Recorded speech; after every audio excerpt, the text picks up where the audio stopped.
오늘 하나님께서 우리에게 주시는 말씀은 요한복음 7장 37절부터 44절까지의 말씀입니다. 요한복음 7장 37절부터 44절까지의 말씀입니다.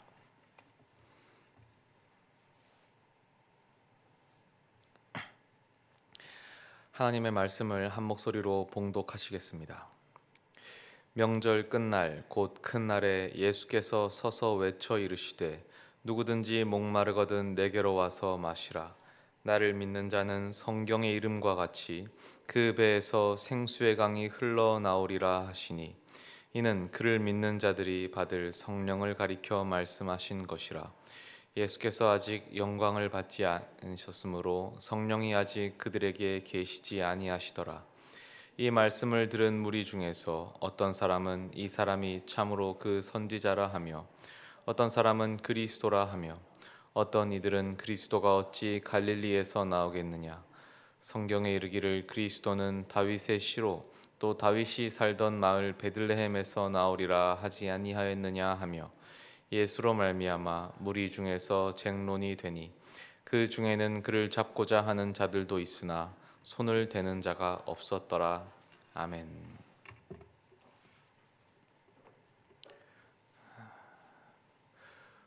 생수가 참 귀한 시대입니다.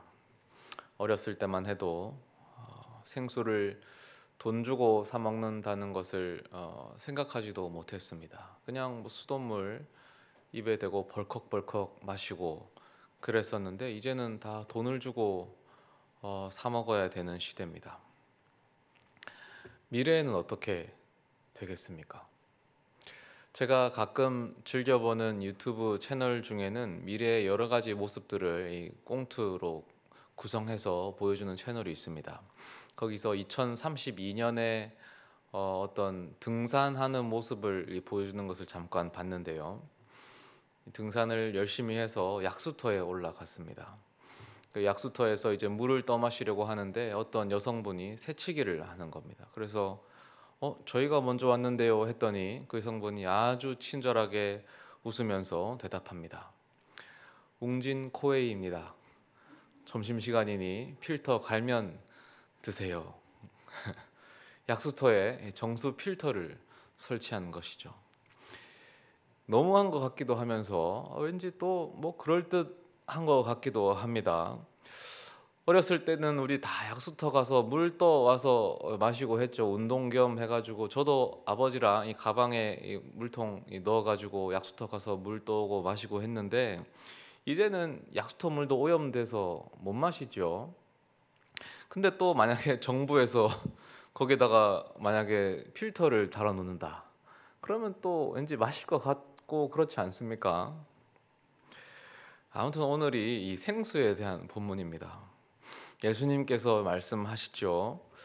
나를 믿는 자는 성경의 이름과 같이 그 배에서 생수의 강이 흘러나오리라. 이 생수가 뭘까?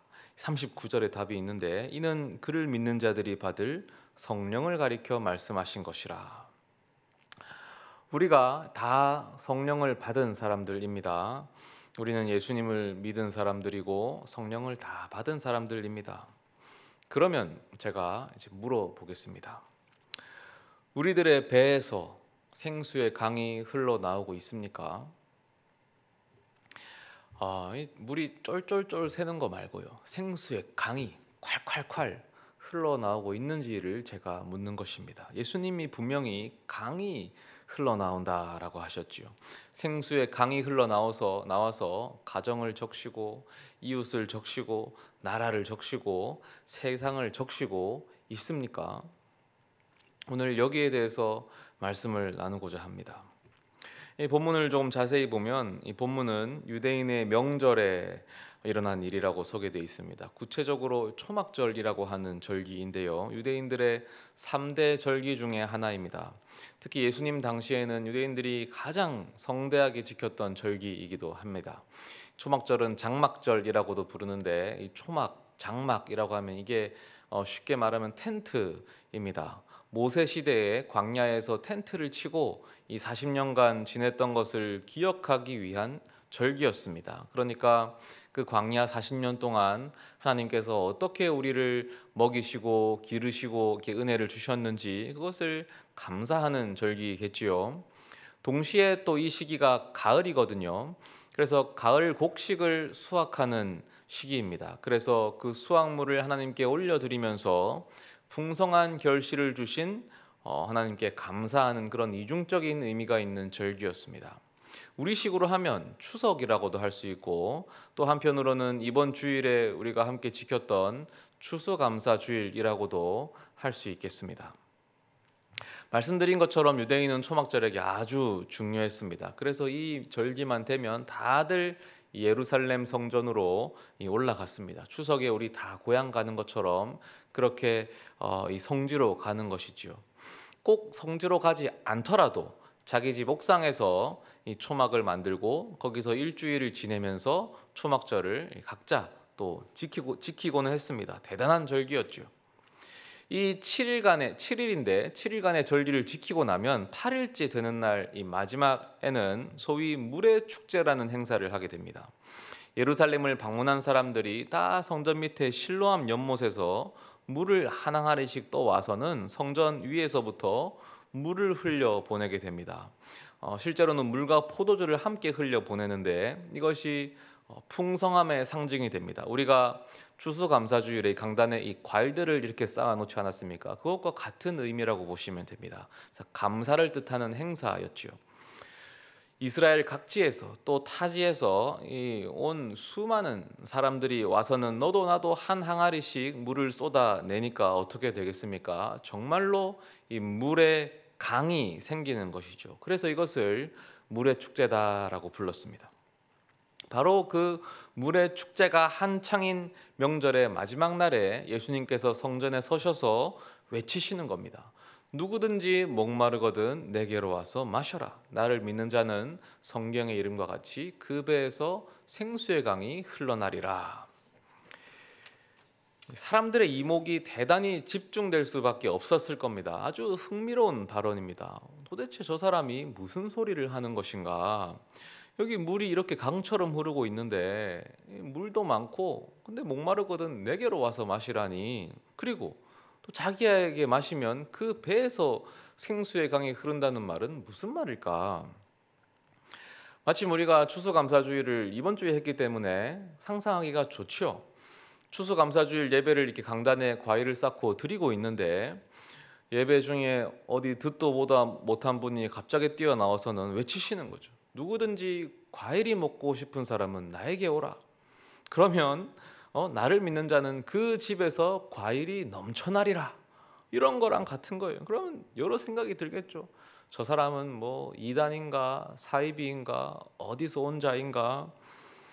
근데 또 만약에 그분이 굉장히 어떤 영역이 있고 어떤 좀 이렇게 위험 있게 말했다면 또 뭐 새로운 선지자인가 이런 생각들이 들 수가 있습니다. 그렇지만 대부분은 뭐 이단이나 사이비로 알고 쫓아내겠죠. 그러니까 예수님도 십자가에 못 박히신 거 아니겠습니까? 근데 우리는 예수님을 믿는 사람들이잖아요. 그래서 예수님을 믿고 그 과일을 맛봤죠. 물을 마셨죠. 근데 문제는 그 물이 강이 되어서 내 배에서 흐르느냐 하는 말입니다. 이것이 제가 문제 삼는 지점입니다. 예수님 말씀처럼 내 배에서 생명수가 강처럼 넘쳐서 가족을 적시고 이웃을 적시고 이 세상을 적시느냐는 말이죠. 솔직히 그러지 못하고 있지 않습니까? 주님께로부터 받은 물은 나 하나 적시기에도 모자라서 어느새 바닥나 버렸습니다. 내 주위로 흘려버리기에는 턱없이 모자랍니다. 우리 자녀들, 부모님들, 시부모님들, 친척들, 이웃들, 동료들, 친구들, 내가 신앙생활만 잘하면 내 모습을 보고 그들도 신앙도 갖게 되고 주님께로 돌아올 거라고 생각을 했던 적이 있습니다. 그런 기대도 가졌죠. 주님께로부터 내가 막 물을 마셨을 때 그땐 그랬습니다. 그런데 그 물도 어느새 바닥나고 주위로 쪽쪽 빨려 들어가면서 어느새 나의 심령마저 가물어 버리고 말았습니다. 메말라서 쪽쪽 갈라진 밭이 되고 말았어요. 내 신앙이 퍼져나가기는커녕 그들의 불신앙이 오히려 내 속으로 침투해 들어옵니다. 이것을 막기가 힘들죠. 그것이 우리의 현 상황이지 않습니까? 도대체 어디서 강이 흘러나와서 어디를 적신단 말입니까? 나 하나 적시기도 벅찬 상황이지 않습니까? 그러면 예수님의 말씀이 틀린 것입니까? 근데 그러기엔 예수님이 너무나 자신 있게 말씀하셨습니다. 그 중요한 초막절 절기에 사람들이 다 모여서 거기서 이목을 그렇게 집중하셔서 성전 위에 서셔서 자신 있게 외치셨습니다. 아주 중요한 발언을 하셨는데 이 발언이 미끄러지면 어떡합니까? 그래서는 안 되는 거거든요. 이 발언을 옳아야만 합니다. 그렇다면 왜 내 삶에서 생명수가 흐르지 않습니까? 내 믿음이 약해서일까요? 내 노력이 부족해서일까요? 주님은 충분한 은혜와 능력과 은사를 주셨는데 내가 노력하지 않았고 내가 순종하지 않았고 어떤 내가 좀 부족했고 그래서 하나님의 말씀을 내가 무효화시키고 있는 것입니까? 과연 그렇겠습니까? 하나님의 말씀이 그렇게 힘이 없을까요? 하나님의 말씀이 고작 그 정도밖에 안 되겠습니까? 그렇게 그 정도밖에 안 돼서 말씀이 일을 하셔야 되는데 겨우 나라는 사람의 한계에 부딪혀서 그렇게 좌초되고 추락하고야 마는 그런 불상사가 벌어지겠습니까? 정말 그러면 큰일이죠. 그러면은 이 세상의 구원 같은 일은 절대 일어나지 않을 것입니다. 하나님 나라는 결코 이 땅에 도래하지 않을 것이고 이 세상에 그 어떤 누구도 구원받을 수 없습니다. 왜냐하면 우리 모두는 죄인이고 이 땅에 그 어떤 누구도 죄로부터 자유로울 수 없기 때문입니다. 하나님의 말씀은 능력이 있고 살아있죠. 우리의 한계에 갇혀 있을 수 없습니다. 그렇기에 우리가 구원받았고 여기까지 온 것이고 이 모두가 하나님의 은혜임을 고백할 수 있는 것이죠. 또한 앞으로도 신실하게 역사하실 하나님을 기대할 수 있고 이 땅에 도래할 하나님의 나라를 소망할 수 있는 것입니다. 그렇다면 도대체 이 예수님의 말씀을 우리가 어떻게 이해할 수 있겠습니까? 어떻게 생수의 강이 그 배에서 흐른다는 말씀이겠습니까? 예수님의 말씀은 틀리지 않았습니다. 다만 오늘 본문에는 이 번역의 오류가 조금 있습니다. 조금 아쉬운 부분인데 누구든지 목마르거든 내게로 와서 마시라. 나를 믿는 자는 성경의 이름과 같이 그 배에서 생수의 강이 흘러나오리라. 여기서 그 배가 누구의 배일까요? 그냥 보면 이제 이 배 생수를 마신 우리의 배구나라고 생각하는데 그러니까 의문이 생기는 겁니다. 왜 내 배에서 생수의 강이 흐르지 않을까? 나는 예수를 안 믿나? 예수님 말씀이 틀렸나? 근데 사실 이 배는 우리의 배가 아니라 예수님의 배입니다. 오늘 말씀 이 본문을 정확하게 번역하면 이렇습니다. 누구든지 목마르거든 내게로 와라. 나를 믿는 자는 마셔라. 성경의 이름과 같이 그 배에서 생수의 강이 흘러나오리라. 제가 한 번 더 해드리겠습니다. 이 화면을 한번 보시면 제가 이 텍스트가 나옵니다. 누구든지 목마르거든 내게로 와라. 나를 믿는 자는 마셔라. 성경의 이름과 같이 그 배에서 생수의 강이 흘러나오리라. 이렇게 하면 그 배는 우리의 배가 아니라 예수님의 배가 됩니다. 말씀을 하고 계시는 예수님의 배에서 생수의 강이 흘러나온다는 뜻이 되죠. 지금 실제로 그 물을 부어서 생수의 강이 흘러내리는 그 성전에 서셔서 내 배에서 생수의 강이 흘러내린다라고 외치는 것입니다. 예수님께서. 그러면 무슨 뜻입니까? 성전과 자신을 일치시키는 거예요. 예수님. 내가 곧 성전이다라는 발언을 하시는 것이죠. 이 발언을 듣고 사람들 사이에서는 논쟁이 생깁니다. 이 예수님이 종말의 선지자가 아니냐, 메시아가 아니냐라면서 서로 논쟁합니다. 왜냐하면 이 발언이 에스겔 47장에 근거한 종말론적 발언이었기 때문입니다. 성경의 이름과 같이라고 했잖아요. 그 성경 출처가 에스겔 47장입니다. 에스겔은 환상 중에 마지막 날의 성전의 모습을 보는데요. 성전에서 물이 흘러나오는데 그 물이 동쪽으로 흘러서 도랑이 되고 강물이 되어서 동쪽 바다로 흘러갑니다. 이 그림이 그 성전 초막절의 물의 축제 장면과 유사하고 그리고 예수님께서 말씀하신 내 배에서 생수의 강이 흘러나오리라 라는 말씀과 겹치죠. 그런데 이 에스겔의 환상에서 중요한 것은 이것입니다. 그 강물이 흐르는 곳마다 땅이 살아난다는 거예요. 그래서 과일들이 심이 많이 자라고 과실들이 풍성하게 열리는데 결정적으로 그 강물이 흘러 들어간 바다가 살아납니다. 그래서 바닷속 모든 생물들이 번성하여 심이 많아지는데 말 그대로 정말 해양 수족관이 됩니다. 그런데 실제 지리상으로 보면 예루살렘 성전 동쪽에는 뭐가 있냐면, 그 지도를 한번 그릴 수 있습니까? 성전 동쪽에 바다가 있습니까? 서쪽에는 지중해가 있거든요. 동쪽에 바다가 있습니까? 동쪽에 바다가 있습니다. 동쪽에 사해가 있죠. 사해. 소금 염도가 너무 높아서 어떤 물고기도 어떤 생명체도 살 수가 없는 바다. 그래서 죽은 바다라고 불리는 사해, 영어로 Dead Sea라고 하는 사해가 있습니다. 성경은 성전에서 나온 그 물이 강이 되어서 그 사해로 흘러 들어가서 그 바다를 살린다라고 기록합니다. 에스겔 47장 8절부터 10절인데요. 이 화면에 나올 것입니다. 우리 함께 읽어 봅시다. 그가 내게 이르시되 이 물이 동쪽으로 향하여 흘러 아라바로 내려가서 바다에 이르리니 이 흘러내리는 물로 그 바다의 물이 되살아나리라.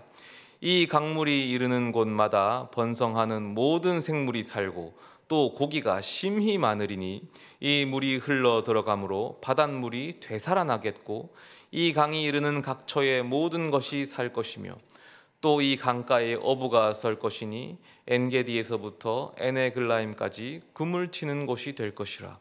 그 고기가 각기 종류를 따라 큰 바다의 고기같이 심히 많으려니와. 사해는 살아있는 바다가 됩니다. 예수님은 사해를 살리는 그 생수의 강이 당신의 배에서 흘러나오리라고 외치고 계십니다. 그러니 주님은 목마른 자는 다 내게로 와서 마시라라고 선언하시는 것이죠. 왜 우리 배에서 생명의 강이 흘러나오지 않느냐? 예수님께서 애초에 말씀하신 것이 우리 배가 아니라 예수님의 배였기 때문입니다. 우리 배에서 뭔가를 자꾸 흘러내려고 하니까 가물고 메말라지는 것이죠. 주님의 배로부터 나오는 그 생명수를 끌어와야 합니다. 그 생명의 강물을 마셔야 합니다. 우리는 오히려 죽은 바다와도 같습니다. 희망이 없죠. 그 어떤 생명체도 살지 못합니다. 여러분, 사해에 혹시 가보셨습니까? 저는 물론 직접 가보지는 못했습니다만 직접 가본 사람으로부터 이야기도 듣고 직접 찍은 사진도 보았습니다. 제가 봤던 느낌은 너무 아름답다는 거죠. 좀 놀랐어요. 사해가 겉보기에 깨끗하고 너무나 아름답습니다. 너무 맑아요. 이 죽은 바다라는 이름이 어울리지 않을 정도로 아주 아름다웠습니다. 그러나 죽은 바다지요. 어떤 생명체도 그 안에는 없습니다. 그것은 사실 바다가 아니죠. 우리가 바로 그 사해와 같습니다. 겉보기에는 깨끗하죠. 겉보기에는 아무런 문제가 없어 보입니다. 번듯해 보이고 신앙생활도 잘하는 것 같아 보이죠. 오히려 다른 사람들보다, 웬만한 사람들보다 훨씬 나아 보입니다. 겉보기에는 저런 사람들도 어려움이 있을까 싶습니다. 겉보기에는 저런 사람들도 아픔이 있을까 싶습니다. 그러나 사실 그 속은 완전히 죽어 있죠. 데드 씨, 사해입니다. 생명체가 살 수 없는 바다. 사랑을 도저히 전할 수가 없습니다. 전하면 거기도 죽어버립니다. 나 하나 살기에도 급급합니다. 이 사랑을 전해야 하는데 도저히 그럴 여력이 없습니다. 아름다워 보이는 그런 겉모습 속에는 그저 텅 빈 바다가 있습니다. 우리의 텅 빈 심령이죠. 주님께서 그런 죽은 바다와도 같은 우리를 살리십니다. 주님으로부터 나오는 생명수가 우리를 조준하시거든요. 우리를 향해 흘러옵니다. 정확하게 그 생명의 강이 우리를 향해 흘러와요. 예수 그리스도가 성전이시거든요. 성전의 특징이 있습니다. 성전은 언제나 그 입구가 동쪽을 향해 나와 있습니다. 이것은 성전의 절대불변 원칙입니다. 법칙입니다. 자, 에덴 동산이 성전의 원형이거든요. 최초의 성전입니다. 그런데 그 입구가 동쪽이었습니다. 아담과 하와가 쫓겨날 때 동쪽으로 쫓겨났지요.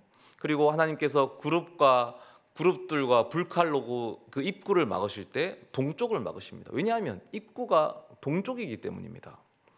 그리고 성막, 성전의 이전 버전이지요. 성막을 설치할 때, 성막은 설치했다 뺐다 하는데 항상 설치할 때 입구는 동쪽으로 설치해야만 했습니다. 이것이 법칙이었습니다. 그리고 이스라엘 백성이 가나안 땅에 들어갈 때, 가나안 땅이 성소지 않습니까? 그 가나안 땅도 아무렇게나 들어가는 것이 아니었습니다. 시내 광야나 바란 광야에서 직진해서 들어가면 되는데 꼭 동쪽으로 뒤로 돌아서 그 모압 평지에서 요단강을 건너서 동쪽으로만 들어가야 했습니다. 왜냐하면 하나님의 성소는 반드시 입구가 동쪽이기 때문입니다. 성전이 지어질 때도 입구는 동쪽입니다. 그 이유가 뭘까요?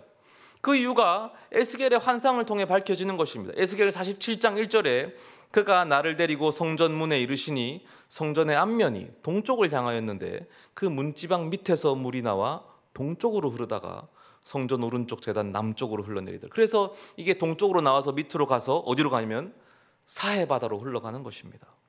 성전 입구에서 흘러내리는 이 생명의 강이 동쪽 바다 사해를 살리러 갑니다. 태초부터 하나님은 그 하나의 목적을 위해서 성전의 입구를 동쪽으로 정하셨습니다. 왜? 동쪽에 사해가 있기 때문에 죽은 바다와도 같은 우리를 살리기 위해서입니다. 그래서 주님이 우리를 향해 오시는 거예요. 사해와도 같은 우리를 놓치지 않으십니다. 주님은 태초부터 우리를 위해서 이 모든 것을 계획하셨습니다. 에덴 동산을 지으실 때부터 바로 우리를 바라보신 거예요. 그런데 사실 주님의 계획은, 마스터 플랜은 단순히 여기서 그치지 않습니다. 우리를 살리는 것으로 끝나지 않고 결국에는 우리들의 배에서도 생명의 강물이 흘러나오는 데까지 이르게 됩니다. 결국에는 거기에까지 이르러요. 그러니까 생명수가 우리 배에서 나온다는 게 따지고 보면 또 틀린 말도 아니게 됩니다. 요한복음 4장 사마리아 여인과의 대화에서 예수님이 그 말씀을 하시거든요. 4장 14절에 내가 주는 물을 마시는 자는 영원히 목마르지 아니하리니 내가 주는 물은 그 속에서 영생하도록 솟아나는 샘물이 되리라. 실제로 그 여인이 그것을 체험합니다.